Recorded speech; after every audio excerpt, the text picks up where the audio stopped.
Sir আসতে পারি? এই যে আমার ক্লাসের সবচেয়ে গুণধর ছাত্র, যেমন তার চলাফেরা তেমন তার ড্রেসার নেই তার লেখা। এই যে তুমি ঠিক মতো ক্লাসে আসো না, একদম ঠিক মতো লেখাপড়া করো না, তোমার কি ফিউচার নিয়ে কোনো টেনশন হয় না? স্যার আপনি কনফুসিয়াসের নাম শুনেছেন? শুনেছি। উনি বলেছেন life is really simple but we insist on making it complicated. চুপ বেয়াদব, ওর সাথে আমি ফাইজলামি করতেছি? আর এটা তুমি কি জুতো পরে আসছো? দেখে তো মনে হচ্ছে বাথরুমের স্যান্ডেল।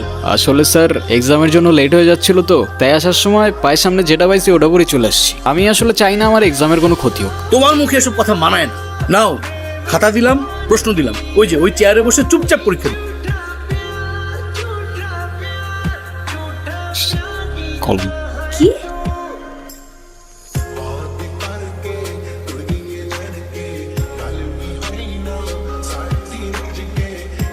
দেখা না। স্যার হিমু আমাকে অনেক ডিস্টার্ব করতেছে। কি অপূর্ব, একে তো আরেকজনকে লিখতে দিচ্ছেন না, ধবধবে একটা সাদা খাতা নিয়ে বসে আছে। পরীক্ষা দিতে আসছেন কেন? আসলে স্যার আমার মনটা সাদা তো, তাই আমার সবকিছুই সাদা। এক্ষুনি আমার ক্লাসরুম থেকে বের হয়ে যাও। Get out, get out. ওই শুভ্র, কি সে বল। আজকে এক্সামের মধ্যে দেখাইতে বললাম, কি করলি তুই? আমরা এক ক্লাসে পড়ি, একটু দেখাবি না? বললি উল্টা স্যারে বলে দিলি, কেন এটা কেন করলি? ও তোমাকে কেন দেখাবে? তোমার নিজের কি ব্রেন নাই? তোমার রাস্তা থেকে পড়াশোনা করে আসতে পারো না? আমি তোমার সাথে কথা বলতেছি। ও তো ঠিকই বলছে, তুই বাসার থেকে লেখাপড়া করে আসতে পারস না। তুই কিন্তু মুখে মুখে কথা বলতেছিস। করতেছি তো, কি হয়েছে? কি করবি তুই? আরে এই!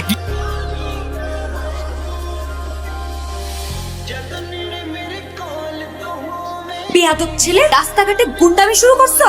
বস্তির ছেলে কোথাকার! তোমার তো দেখতেই বোঝা যায় যে তুমি একটা বস্তির ছেলে। বেয়াদব কোথাকার! আই চল।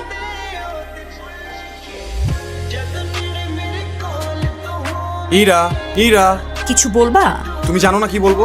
আমি তোমাকে আগেও বলছি, এখন আবার বলছি, তোমাকে আমি পছন্দ করি না, কোনোদিন করবো না, তা শেষ। প্রেম যেহেতু করবাই না, প্রেম করে যেটা করতাম সেটা করে ফেলি। আরে কি আশ্চর্য! কি রকি!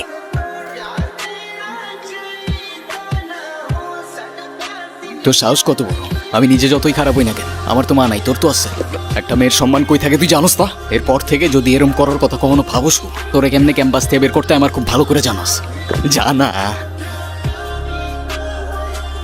হিমু, ধন্যবাদ তোমাকে। তোমার জন্য আসি নাই আমি, আমার তো ছোটবেলায় মা মারা গেছে, কিন্তু আমি ছোটবেলা থেকেই দেখছি আমার বাবার আমার মায়ের জন্য কতটা সম্মান আছে। আমি নিজেও যতই খারাপ হই না কেন, আমার বাবা আমারে শিখাইছে মেয়েদের কেমনে সম্মান করতে হয়। না হলে সেদিন তুমি চর মারার পরও চুপ থাকতাম না।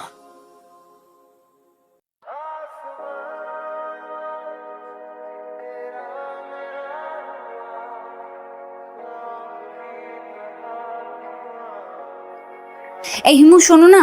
কি হয়েছে? তুমি আমার রাস্তা আটকাচ্ছ কেন? সেদিনের ব্যবহারের জন্য আমি এক্সট্রিমলি সরি। সরি। তুমি আমার কাছে মাপ চাচ্ছ কেন? তুমি কোনো দোষ করছো? এ শরৎ, তোমার সাথে কোনো কথা বলার ইচ্ছা নাই আমার। আমি না না বুঝে ভুল করে ফেলেছি, সরি বললাম তো। মাফ করলাম। আচ্ছা ঠিক আছে, তাহলে আমরা এখন ফ্রেন্ডস। আচ্ছা, ফ্রেন্ডস।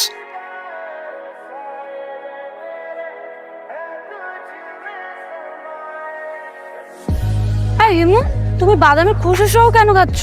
বাদামের খোসা ছাড়াইতে আমার কাছে ঝামেলা মনে হয়। এভাবে বাদাম খাওয়ার মধ্যে আলাদা একটা ফ্লেভার আছে।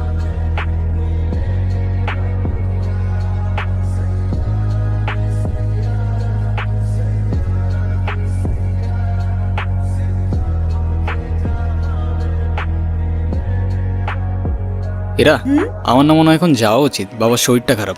এক্ষুনি যাবে? যাও যাও যাও, তাড়াতাড়ি যাও। এটা দাও, এগুলো কেন? তোমার জন্য কিনেছি। আমার মানে? নিজে থেকে তো কখনো কিছু কিনবে না, থাকবে পাগলের মতো অগোছালো। গুছিয়ে দেওয়ার দায়িত্বটা আমিই নিলাম। তুমিও না পারো। আচ্ছা সাবধানে যাও। কিরে, কি নিয়ে হাসাহাসি করতেছস তোরা? সূর্য কি আজকে পশ্চিমে উঠছে নাকি উত্তরে উঠছে? আমি তো কিচ্ছু বুঝতেছি না। যে কিনা ঠিক মতো কখনো ক্যাম্পাসে আসে না, সে আজকে ক্লাস টাইমের আগে ক্যাম্পাসে এসে হাজির। তোর এই জাদুর রহস্যটা কি বাবা, বলতো আমারে। আছে এক জাদুকর, রহস্যময় জাদু দিয়ে চেঞ্জ করে বলছে আমাকে। সেই জাদুকরটা কে আমাদেরকে বল, আমরাও একটু শুনি। কিছু জিনিস থাক না গোপন। জানিস হিমু, ওকে যদি আগে দেখতাম তাহলে গর্তব্য প্রেমেই পড়তাম না। আচ্ছা হিমু, তুমি কি কাউকে ভালোবাসো? সব ভালোবাসাটা আসে আমারে দিয়ে হবে না। তুমি শোনো না, কি আমাকে তোমার লাইফের অনেক ইম্পর্টেন্ট কোনো পার্সন মনে করো? আমরা যখন আমাদের সময় কাউকে দিই, একটা অংশ তাদেরকে দিয়ে দিই। আমি তোমার সাথে অনেক সময় কাটাই, তুমি আমার লাইফের ইম্পর্টেন্ট একজন, আমার অনেক ভালো বন্ধু প্লাস আমার বেস্ট ফ্রেন্ড।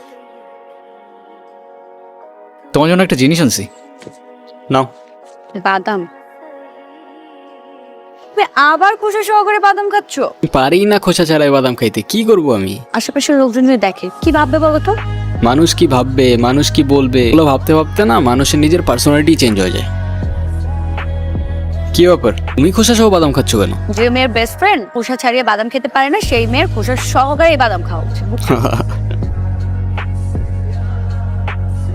কিরে, ইরা কইরে দেখছস তোরা? আমরা তো এখানে অনেকক্ষণ যাবত বসে আড্ডা দিচ্ছি, এরাকে তো দেখিনি।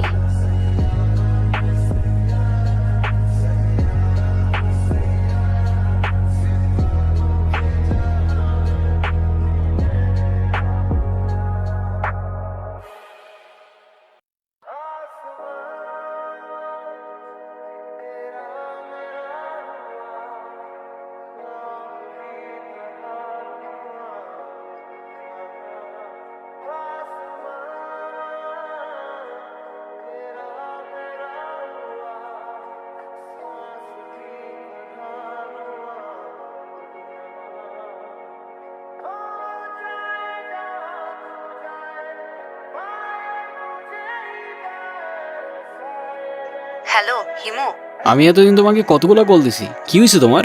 তোমাকে আমি সব বলবো। তোমাকে একটা গুড নিউজ দেওয়ার আছে। আগামীকাল সন্ধ্যায় দেখা করতে পারবে? আমারও তোমাকে অনেকগুলো কথা বলার আছে। তুই কোথায় দেখা করতে আসবো? হ্যাঁ, দেখা করতে হবে, টেক্সট করে জানিয়ে দেবো। আজ রাখি তাহলে, আগামীকাল দেখা হচ্ছে। আচ্ছা। এতদিন কোথায় ছিলা তুমি? তোমাকে আমি পাগলের মতো করছি এই কয়দিন। হিমু, মাঝে মাঝে কিন্তু হারিয়ে যাওয়া আনন্দ কিছু না। তুমি আমাকে পাগলের মতো কেন খুঁজছিলে? আছে কিছু কারণ। কি কারণ বলবা তো বাবা? আমারটা বাদ দাও, তুমি না বললা কি একটা গুড নিউজ আছে, ওটা বলো। শেষ কথাটা না হয় শেষেই বললাম। শেষের কথা মানে বুঝলাম না। তোমার বুঝতে হবে না, তুমি যেটা বলতে চেয়েছো বলো। আমি তোমাকে ভালোবাসি ইরা। ভালোবাসি মানে? আমি তোমাকে ভালোবাসি। হিমুর জীবনে ইরা না আসলে এই জীবন কখনো পসিবলই হইতো না।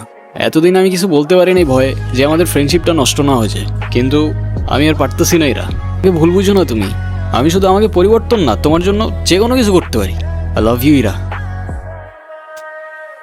আমি তোমাকে আমার ফ্রেন্ড ছাড়া কখনোই কিছু ভাবিনি। আমরা একসাথে ঘুরতাম, দেখো এটা না যে আমি তোমাকে ভালোবাসতাম। তাছাড়া আমার বিয়ে ঠিক হয়ে গেছে, এই কথাটাই আমি তোমাকে বলতে এসেছি। ও, আজকের পর থেকে আর কোনো দিন তুমি আমার লাইফে ব্যাঘাত ঘটাবে না। আমাদের আর কোনোদিন দেখা হবে না, এটাই আমাদের শেষ দেখা। ভালো থেকো।